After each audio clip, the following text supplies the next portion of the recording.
আমার স্নেহের ছাত্র ও ছাত্রীরা, আজ আমি তোমাদের জন্য নিয়ে এসেছি দশম শ্রেণীর ইতিহাস তৃতীয় অধ্যায়ের নাম হচ্ছে প্রতিবাদ, প্রতিরোধ ও বিদ্রোহ, বৈশিষ্ট্য ও বিশ্লেষণ। এই অধ্যায় থেকে 2 নম্বরের কিছু প্রশ্ন এবং উত্তর নিয়ে, যেগুলো তোমাদের আগামী পরীক্ষায় খুব সহযোগী ভূমিকা নেবে, এমনকি 2027 মাধ্যমিক পরীক্ষাতেও কাজে আসবে তোমাদের। প্রশ্নের উত্তরগুলো তোমরা খাতায় লিখে অনুশীলন করো, সুবিধে হবে তোমাদের পরীক্ষা দিতে। খুদকাঠি প্রথা কি? দীর্ঘদিন ধরে মুন্ডা উপজাতিরা গোষ্ঠীগতভাবে বা গোষ্ঠীবদ্ধভাবে জমি চাষাবাদ করে আসছিল। তাদের এই চাষ প্রথার নাম খুদকাঠি। অর্থাৎ খুদকাঠি প্রথা হলো যৌথ মালিকানা ভিত্তিক চাষ প্রথা। ব্রিটিশের নতুন ভূমি রাজস্ব ব্যবস্থার দরুন মুন্ডাদের জমিতে রাজস্বের পরিমাণ বাড়ানো হয়। তাদের জমিগুলির যৌথ মালিকানার পরিবর্তে ব্যক্তিগত মালিকানা করা হয়।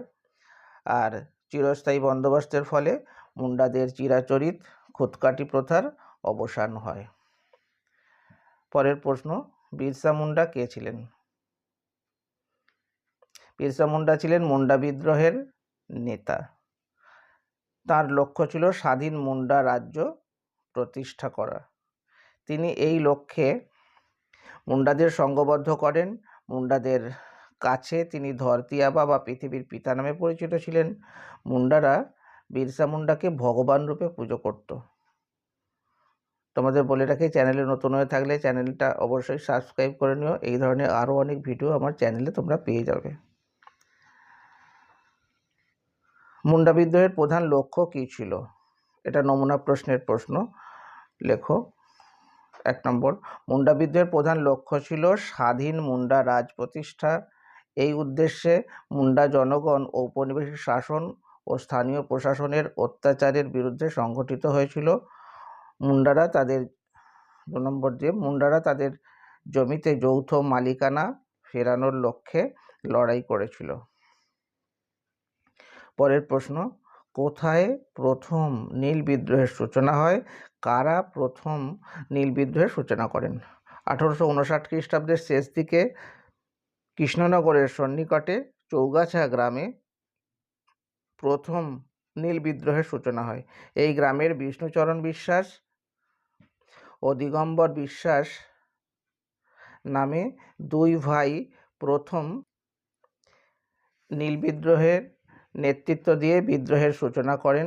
যদিও বিশ্বাস ভাইরা বা বিশ্বাস ভ্রাতারা ছিলেন নীলকুঠির প্রাক্তন কর্মচারী, তাঁরা তাদের যথাসর্বস্ব রায়তদের রক্ষার জন্য লাঠিয়াল প্রভৃতি জোগাড় করতে ব্যয় করেন এবং মামলা মোকদ্দমা লড়ে রায়তদের রক্ষার চেষ্টা করেন। পরের প্রশ্ন, বেট বেগারি প্রথা কি? বেট বেগারি প্রথা ছিল এক ধরনের সামন্ততান্ত্রিক প্রথা, সামন্ততান্ত্রিক শ্রম করা। ঔপনিবেশিক যুগে ভারতের আদিবাসী সম্প্রদায়ের মানুষজন তাদের জমিদার ও মহাজনদের জমিতে অথবা অন্য কাজে বিনা পারিশ্রমিকে এই ধরনের শ্রম দিতে বাধ্য থাকত। পরের প্রশ্ন, 3 কাঠিয়া প্রথা কি? 1860 খ্রিস্টাব্দের নীল কমিশনের রিপোর্টের ভিত্তিতে ঠিক হয় যে বাংলা, বিহার অঞ্চলের চাষিরা বিঘা প্রতি 3 কাঠা জমিতে নীল চাষ করতে পারবে।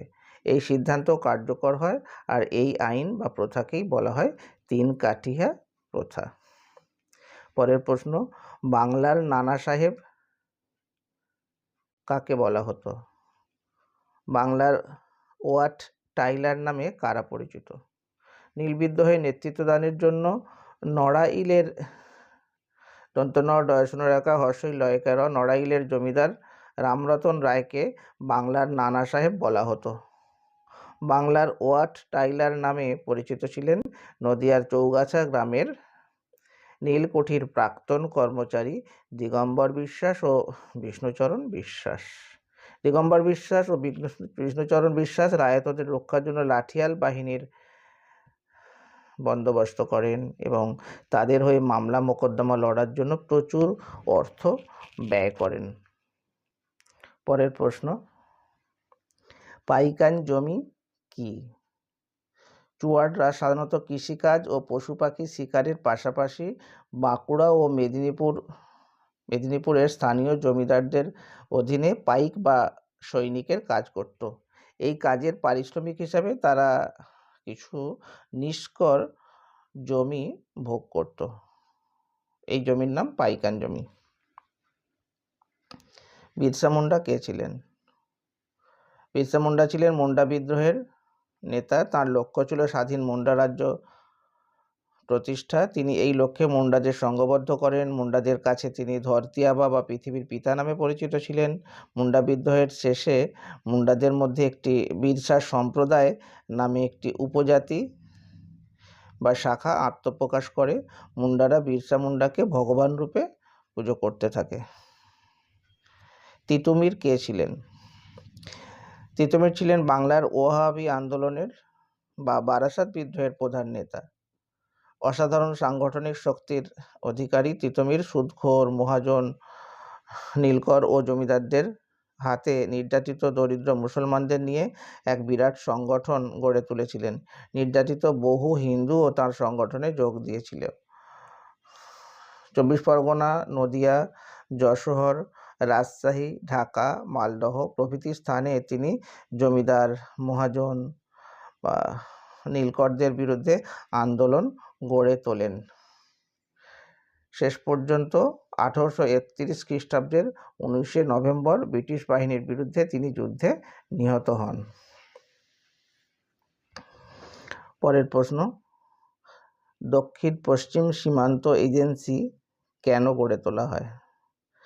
কোল বিদ্রোহের পর ইংরেজ কোম্পানি কোল অধ্যুষিত ছোটনাগপুর অঞ্চলে দক্ষিণ পশ্চিম সীমান্ত এজেন্সি নামে একটি এলাকা তথা প্রশাসনিক ব্যবস্থা গড়ে তোলে। আর বলা হয় ওই অঞ্চলে ব্রিটিশ আইন কানুন কার্যকরী হবে না। আসলে এর উদ্দেশ্য ছিল সামান্য কিছু প্রলোভন দেখিয়ে কোল উপজাতিদের শান্ত করা, ইংরেজ কোম্পানির বিরোধিতা করা, ক্ষতে মলম দেওয়া, জমিদারি বন্দোবস্ত টিকিয়ে রাখা, পক্ষান্তরে এদেশে ব্রিটিশ রাজশক্তির ভিত মজবুত করা। দামিন ই কোহ কি? সাঁওতালরা মেদিনীপুর, বাঁকুড়া, বীরভূম, মানভূম, ছোটনাগপুরের জঙ্গল জমি হাসিল করে প্রথম শ্রেণীর কৃষি জমিতে পরিণত করে আর সেখানে বসবাস করে।